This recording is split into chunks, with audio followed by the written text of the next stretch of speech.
الحمد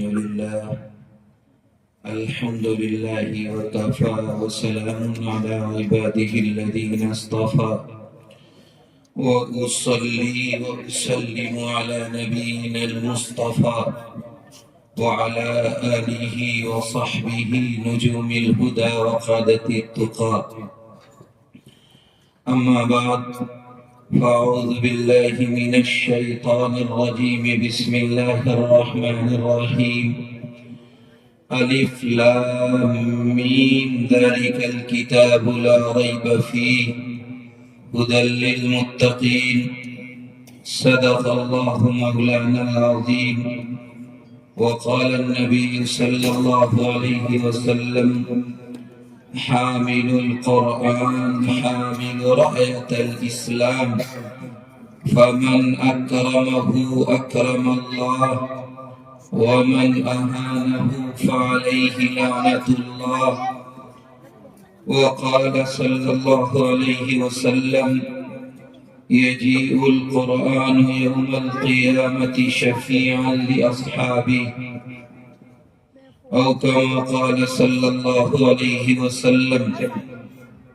وقال: علموا أولادكم على 3 خصال: حب نبيكم صلى الله عليه وسلم، وحب أهل بيت، وقراءة القرآن، أو كما قال صلى الله عليه وسلم.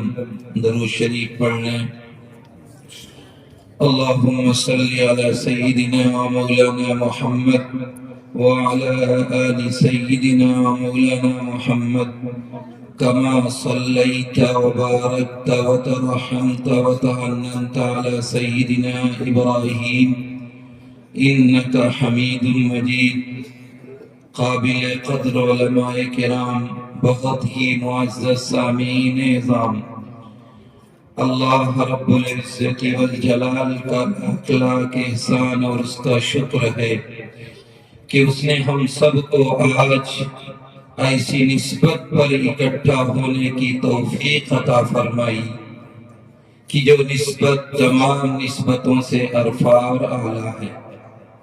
آج کی یہ نسبت اس کتاب مقدس سے جڑی ہوئی ہے، اس کلام اللہ کے ساتھ وابستہ ہے، جو دنیا میں جہاں جہاں آیا، جن جن لوگوں کے پاس پہنچا، ان کو دنیا میں وہ معظم، محترم، قابل عظمت والا بناتا چلا گیا. انسان تو انسان اگر اس کی نسبت کسی اور چیز کے ساتھ جوڑ دو تو وہ بھی قابل احترام بنتی چلی گئی. آپ اگر اس کتاب کی نسبت، قرآن کریم کی نسبت کسی لکڑی سے جوڑ دو تو لکڑی قابل احترام بن جاتی ہے. آپ جو لکڑی کا رحل بنا دیجئے، تیپائی بنا دیجئے، قرآن رکھنے کا آلہ بنا دیجئے، اس دن سے اس لکڑی کو بھی آدمی اٹھاتا ہے تو سینے سے لگاتا ہے. آپ ایک معمولی کپڑے کو قرآن سے جوڑ دیجئے، اسے غلاف بنا دیجئے، اسے کور بنا دیجئے، اسے قرآن رکھنے کا جزدان بنا دیجئے، اسی دن سے وہ کپڑا قابل احترام ہو جاتا ہے. اتنا ہی نہیں، قرآن کے دونوں طرف لگنے والا دفتی کا وہ ٹکڑا جس کی کوئی حیثیت نہیں ہوتی، اگر مارکیٹ سے آپ گتے میں سامان لائیں تو سامان نکالنے کے بعد وہ گتا بے حیثیت ہو جاتا.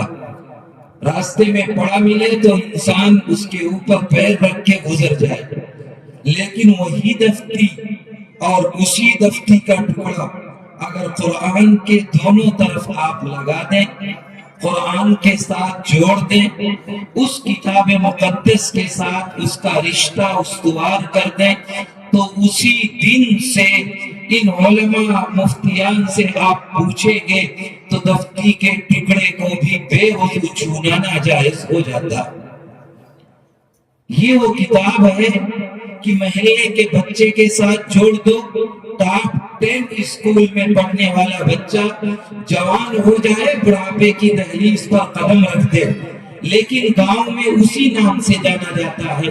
لیکن گاؤں کا بچہ مدرسے سے جڑ جائے، قرآن سے جڑ جائے، شریعت سے جڑ جائے، مدرسے میں داخل ہو جائے تو گاؤں والے نام بھول جاتے ہیں اور اسی دن سے حافظ جی کہنے لگتے ہیں.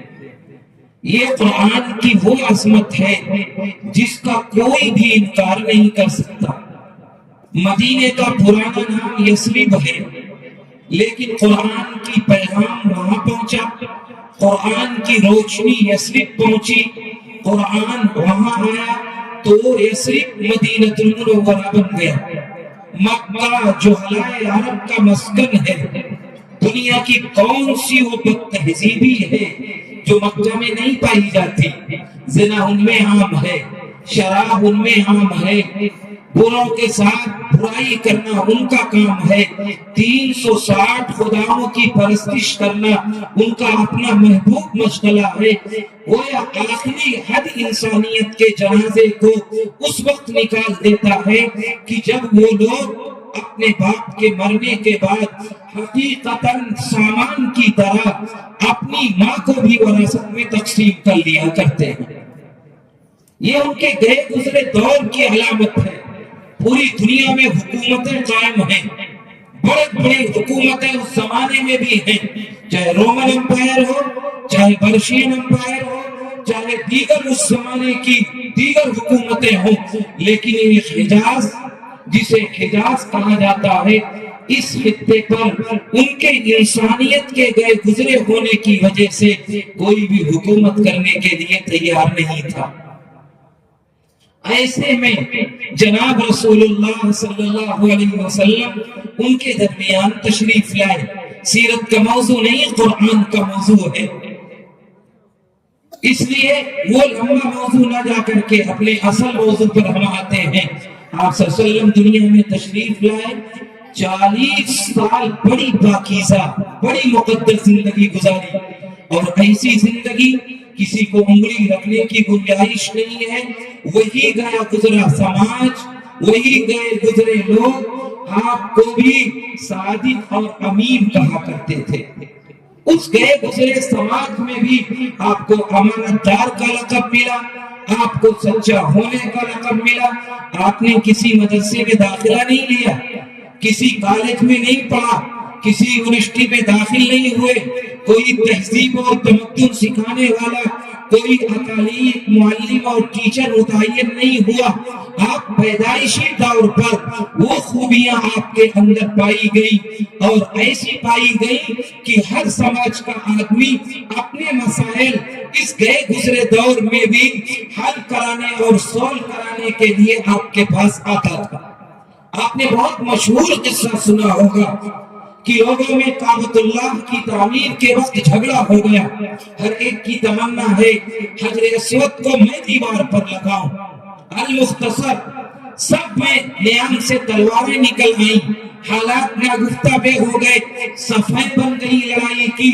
آپ صلی اللہ علیہ وسلم کے پاس مسئلہ آیا، آپ نے قبائل کے لوگوں کو جمع کیا، بڑی سی چادر بچھائی اور چادر بچھانے کے بعد اپنے دست اقدس سے اٹھا کر کے حجر اسود کو اس چادر کے بیچ میں رکھا اور پھر قبیلے کے سرداروں کو کونے چادر کے پکڑائے اور دیوار کے قریب لا کر کے اپنے ہاتھ سے اٹھا کر کے حجر اسود دیوار میں لگا دیا. وہ لڑائی جو پشتینی چلنے والی تھی، تلواریں آ چکی تھی، خون بہنے کا سارا سامان ہو چکا تھا، آپ نے یوں چٹکیوں میں وہ مسئلہ حل کر دیا، پتہ بھی نہ چلا. اس طرح آپ نے لوگوں کے مسائل زمانے جاہلیت میں نبوت ملنے سے پہلے، میں یہ لفظ نبوت ملنے سے پہلے اس لیے کہہ رہا ہوں کہ آپ کو نبوت عطا کب کی گئی؟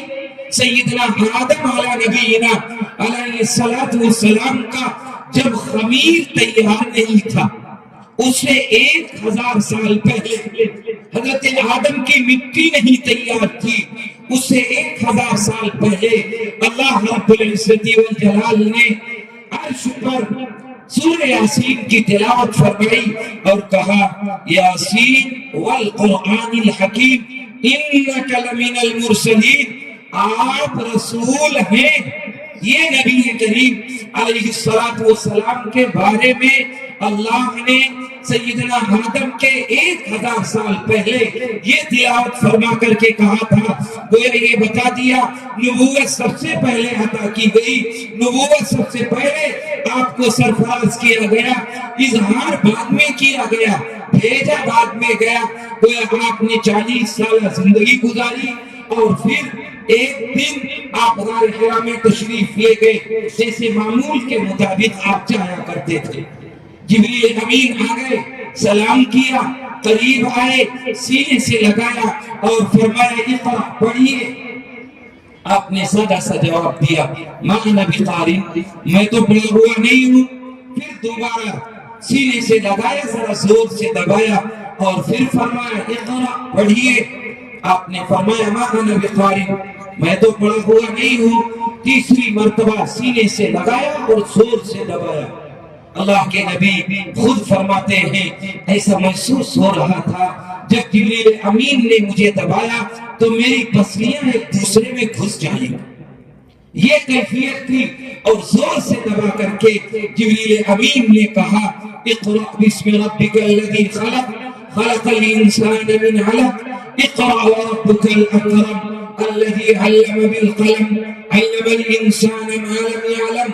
یہ وہ دستور خداوندی کی 5 آیتیں ہیں جو اللہ رب العزت والجلال نے آسمان سے جبریل امین کے واسطے سے نبی کریم علیہ السلام کے قلب اطہر پر اتاری۔ آج تک سماج کے لیے محمد کے نام سے جانے جانے والے، آج قرآن اترا، پیغام حق ملا، نبوت سے سرفراز کیا گیا، وہ بار امانت عطا کیا گیا جو آپ کے لیے منتظر تھا اور بنایا گیا تھا۔ آج سے سماج کے لیے بھی آپ محمد الرسول اللہ صلی اللہ علیہ وسلم بن گئے۔ آپ قوم میں آئے، پیغام حق اور قرآن کے پیغام کو سنایا، کچھ دن چپکے چپکے تعلیم چلتی رہی، لیکن اس چپکے چپکے تعلیم پر اللہ کی طرف سے حکم آیا آپ کب تک یہ کرتے رہیں گے، آپ کھل کر کے انہیں پیغام سنائیے۔ بلایا گیا اور بلانے کے بعد اللہ کے نبی نے چھوٹی سی تقریر کی مکہ والوں کے سامنے اور فرمایا کہ اے لوگوں، اس پہاڑ کے پیچھے بہت بڑی فوج ہے، تم پر حملہ کرنے والی ہے، میں کہتا ہوں میری بات تم مانو گے؟ سب نے بیک زبان ہو کر کے کہا آپ سچے تھے اور سچے ہیں، آپ نے جب کہا وہ ہوا، آپ نے کبھی جھوٹ نہیں بولا، آپ کبھی امانت میں خیانت نہیں کرنے والے تھے، آپ سے کبھی کوئی غلط بات نہیں سنی گئی، اس لیے آپ کہتے ہیں تو دشمنوں کی تیاریاں کریں گے، مقابلے کے لیے اسباب مہیا کریں گے، اسلحے تیار کریں گے۔ آپ نے دیکھا ماحول اچھا ہے، آپ نے بلا کر کے آپ نے چولا اور آخری کہہ دیا یا ایھا الناس قولوا لا الہ الا اللہ تفلحون، اے لوگوں لا الہ الا اللہ کہہ لو، پیغام حق تسلیم کر لو، قرآن کی بات مان لو، تم کامیاب ہو جاؤ گے۔ آپ نے دیکھا کہ سب سے پہلے دشمنی میں جو شخص کھڑا ہوا وہ کوئی اور نہیں تھا، اپنے پرائے ہو گئے، رشتہ داروں نے رشتہ داریاں توڑ لی، تعلق داروں نے تعلق سے کنارہ کشی اختیار کر لی، اور دشمنی میں مجلس میں جو پہلا شخص کھڑا ہوتا ہے وہ کوئی اور نہیں ہے، سگا چچا ہے۔ اور کھڑے ہو کے کون سا چچا؟ وہ چچا ہے کہ جب اللہ کے نبی کی ولادت ہوئی، پیدائش ہوئی تو یہ باہر تھا، یہ گھر میں پہنچا تو اس کی بادی صوبیہ گھر سے نکل رہی تھی، اس نے ابو لہب کو ایک پیغام سنایا کہ ابو لہب تیرے مرحوم بھائی کے یہاں لاڈلا آیا ہے، تیرے مرحوم بھائی کے یہاں بیٹا پیدا ہوا ہے۔ اتنا خوش ہوا یہ چچا، اتنا خوش ہوا کہ اس نے یہ کہا کہ جا تو نے میرے مرحوم بھائی کے بچے کی پیدائش کی خبر سنائی ہے، جا میں نے تجھے آزاد کر دیا۔ وہاں تو یہ خوشی کا عالم تھا، اور یہاں پیغام حق سنایا، قرآن کا پیغام سنایا، اللہ کی طرف سے ملی ہوئی بار امانت کی جانب جانب توجہ دی تو وہی سگا چچا مجلس میں کھڑے ہو کے کہتا ہے تبا لک یا محمد لہذا جمعتنا، تیرے ناس و محمد اسی لیے جمع کیا تھا، نعوذ باللہ من ذالک۔ لیکن آپ نے پیچھے مڑ کے نہیں دیکھا، آپ پیغام حق سناتے رہے، آپ اپنے کو پرائیوں کو اپنے اور غیر کے ساتھ اسی قرآن کے دستور کو بتاتے رہے، اسی قرآن کو سناتے رہے، لوگوں کو اللہ کی طرف بلاتے رہے۔ آپ نے دیکھا کچھ دن بعد وہی سماج جو زانیوں کا سماج ہے، جو قاتلوں کا سماج ہے، جو لٹیروں کا سماج ہے، جو راہزنوں کا سماج ہے، انہی نے اللہ کے نبی کی بات مانی، اللہ کے نبی کو تسلیم کیا، قرآن کے پیغام کو مانا، اور خود ان کی اس حالت کو دیکھ کر کے ایک دن اللہ کے نبی نے فرمایا اصحابی کالنجوم بِأَيِّهِمْ اقْتَدَيْتُمْ اقْتَدَيْتُمْ، میرے صحابہ ستاروں کے مانند ہیں، ان میں سے جس کے پیچھے چلو گے راستہ پا جاؤ گے۔ یہی تو وہ زانی تھے، یہی وہ قاتل تھے، یہی لٹیرے تھے، لیکن ان کو کیا ملا؟ وہی پیغام جو میرے اور آپ کے درمیان ہے۔ انہوں نے کیا تسلیم کیا؟ وہی کتاب مقدس جو میرے گھروں میں طاقوں میں سجا کر کے رکھی گئی ہے، جو صرف تعویذ بننے کی کتاب رہ گئی ہے، جو پانی دم کرنے کی کتاب بن کے رہ گئی ہے، اب اس کو دستور منشور اور قانون بنانے کی ضرورت نہیں رہی۔ تو آج میرا اور آپ کا حال یہ ہے، کل انہوں نے قرآن کو تسلیم کیا، نبی کی غلامی کو مانا، تو خود اللہ نے اعلان کیا کُلًّا وعد اللہ الحسنى، نبی جی ان سے کہیے ان کے لیے جنت پکی ہو چکی۔ یہی وہ قرآن تھا جو ان کے درمیان تھا۔ حضرت عمر کی حکومت آتے آتے 9 لاکھ مربع میل تک اسی قرآن کی عظمت کی وجہ سے، نبی کے پیغام حق کی وجہ سے، اخلاق کی بنیاد پر، دینی اصول اور ضوابط کی بنیاد پر 9 لاکھ مربع میل تک اسلامی حکومت پھیل چکی تھی۔ آج یہی قرآن میرے درمیان موجود ہے۔ ہم 55 نہیں 60 ملکوں پر حاکم ہیں، لیکن پوری دنیا میں سب سے زیادہ ذلیل کوئی ہے تو مسلمان ہے، سب سے زیادہ اعتراض والی، سب سے زیادہ تنقید والی، اور سب سے برا بھلا جس کو کہا جاتا ہے وہ کوئی اور کتاب نہیں ہے، قرآن مقدس ہے۔ یہ میرے اور آپ کے کرتوت کا نتیجہ ہے، میرے اور آپ کے اخلاق کی بدولت ہے۔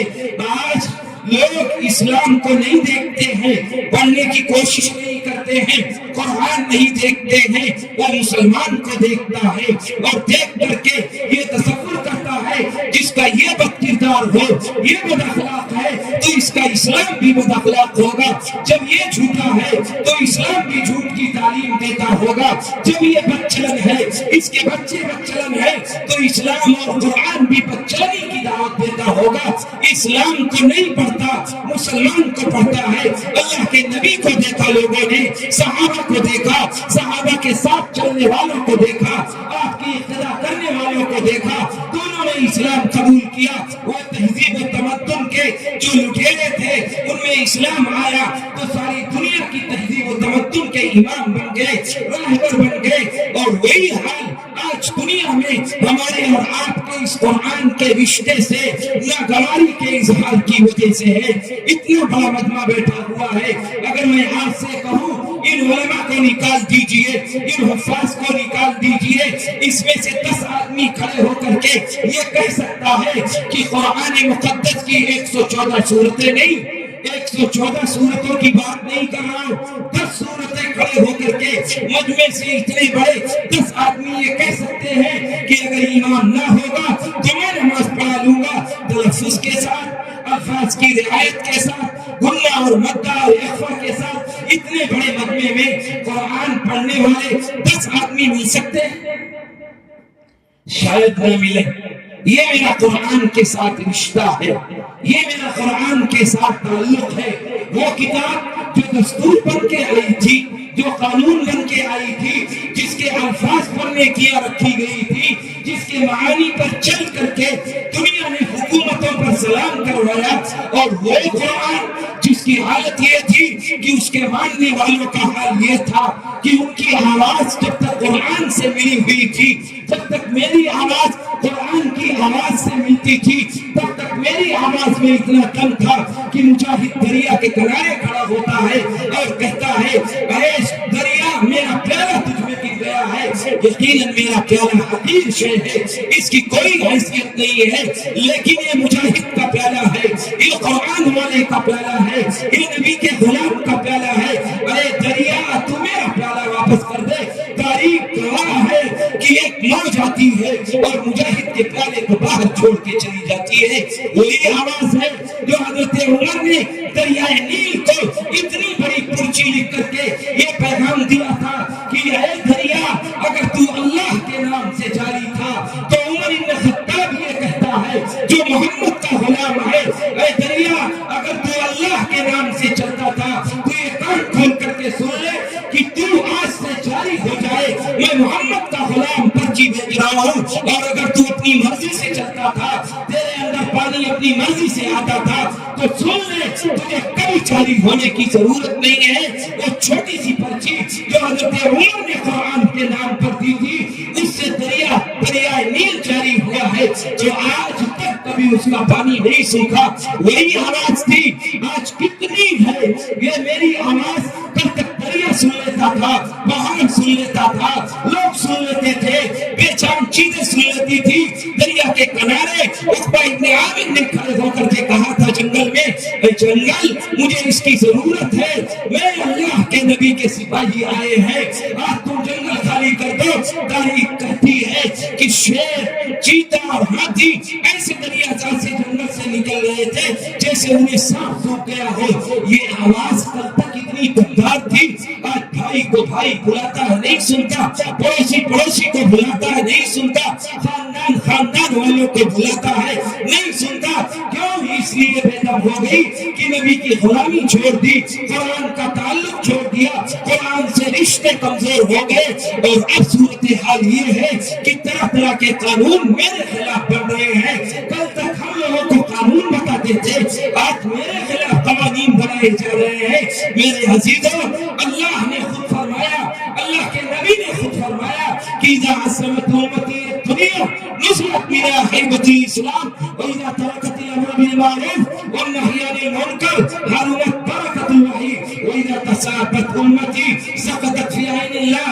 اللہ کے نبی نے فرمایا جب تمہارے دلوں میں دنیا کی عظمت آ جائے گی، دنیا کا احترام آ جائے گا، دنیا کی قدر آ جائے گی، اللہ اسلام کا روح، اسلام کا دبدبہ، اسلام کی شان و شوکت ختم کر دے گا۔ وَإِذَا تَرَكَتِ الْأَمْرُ بِالْمَعْرُوفِ وَالنَّهْيِ عَنِ الْمُنكَرِ حَرُمَتْ بَرَكَتُ اللَّهِ۔ جب تم اچھائیوں کا حکم کرنا چھوڑ دو گے، برائیوں سے روکنا چھوڑ دو گے، اللہ قرآن اور حدیث کی برکت اٹھا لے گا، اٹھا نہیں لے گا، اٹھا چکا۔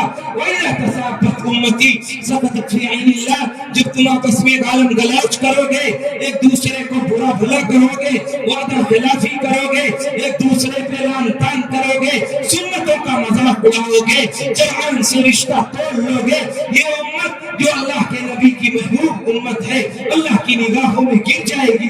کیا حالات نہیں آ گئے ہیں؟